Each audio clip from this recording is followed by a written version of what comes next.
marqueurs moléculaires et leurs applications dans les programmes de sélection des céréales sèches en Afrique de l'Ouest, tel a été le contenu de la session régionale de formation organisée par le Centre d'études régionales pour l'amélioration de l'adaptation à la sécheresse CERAS de Thiès du 25 novembre au 6 décembre 2013 dans le cadre du programme de productivité agricole en Afrique de l'Ouest, PPAO. Le CERAS est l'agence d'exécution du Centre national de spécialisation CNS Céréales sèches.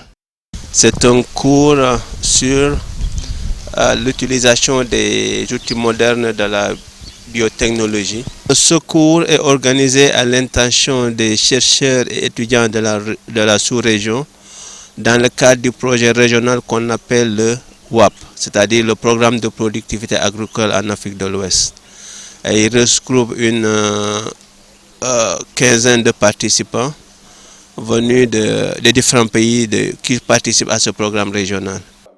Le Bénin, le Burkina Faso, le Togo, la Côte d'Ivoire, le Cameroun, le Tchad, le Sénégal, le Mali et le Niger étaient représentés à cette importante formation organisée par le CERAS, l'ICRISAT et le CIRAD avec l'appui financier du PPAO et du programme de recherche du CGIAR sur les céréales en zone aride. Cette formation a visé les sélectionneurs impliqués dans des programmes d'amélioration des céréales en zone aride en Afrique de l'Ouest et du Centre et qui utilisent ou souhaitent utiliser de manière effective les techniques de marquage moléculaire dans leur programme.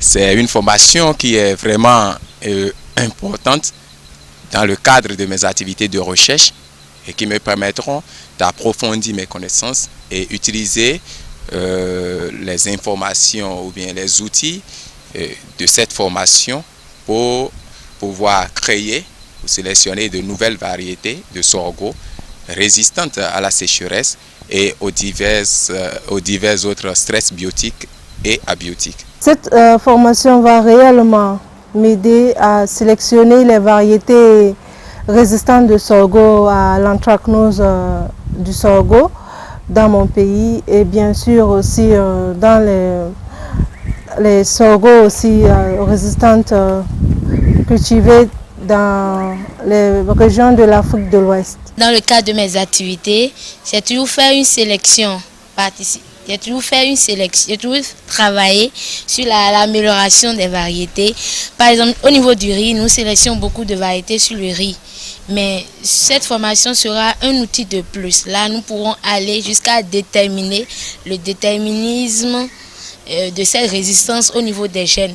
Parce que les sélections que nous faisons jusque-là ne va pas très loin. Nous nous arrêtons au niveau morphologie et nous nous intéressons aux perceptions des producteurs. Donc cette formation est vraiment la bienvenue.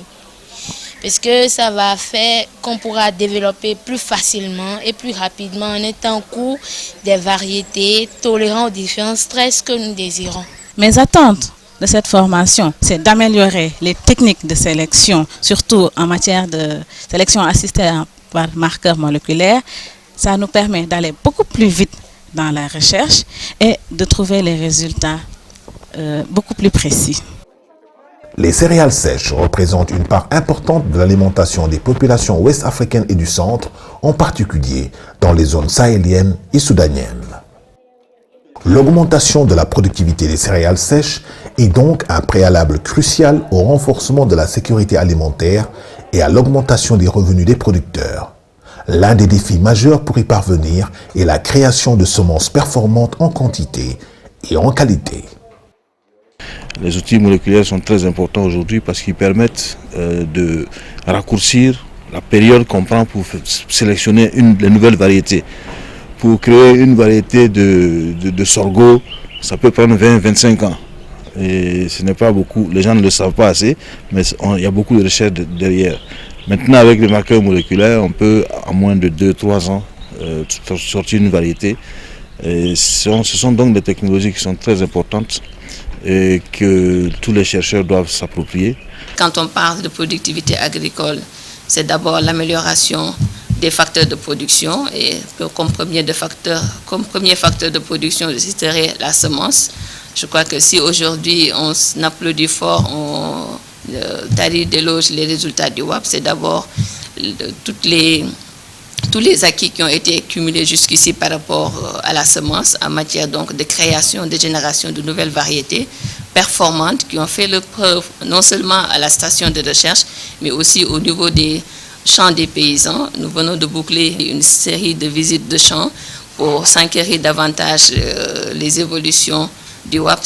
Et c'est avec beaucoup de satisfaction qu'on s'est rendu compte que les variétés aussi performantes qui ont permis de doubler, voire tripler les rendements en milieu à la station d'essai s'avèrent aussi efficaces en milieu paysan avec donc des performances de rendement vraiment très hautement appréciables.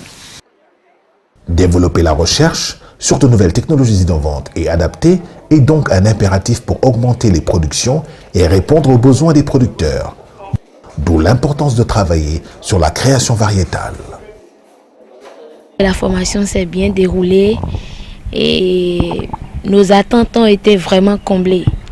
Surtout que les thématiques qui ont été abordées sont des thématiques d'actualité et donc elles permettront aux différents participants, bien sûr moi aussi, de pouvoir accélérer le processus de sélection des nouvelles variétés, bien entendu pour répondre aux préoccupations de nos producteurs. On a retenu plein de choses parce qu'en fait il y a le côté théorie, pratique que les formateurs ont essayé de juguler et c'était vraiment très intéressant, riche en informations et surtout très pratique, ce qui nous a permis d'avoir les idées beaucoup plus claires et de mieux aborder nos sujets de recherche, surtout en termes de méthodologie. Je pense que c'est un très bon programme qui permet quand même de renforcer le niveau de connaissance des chercheurs et de leur donner les outils modernes qui sont développés actuellement pour quand même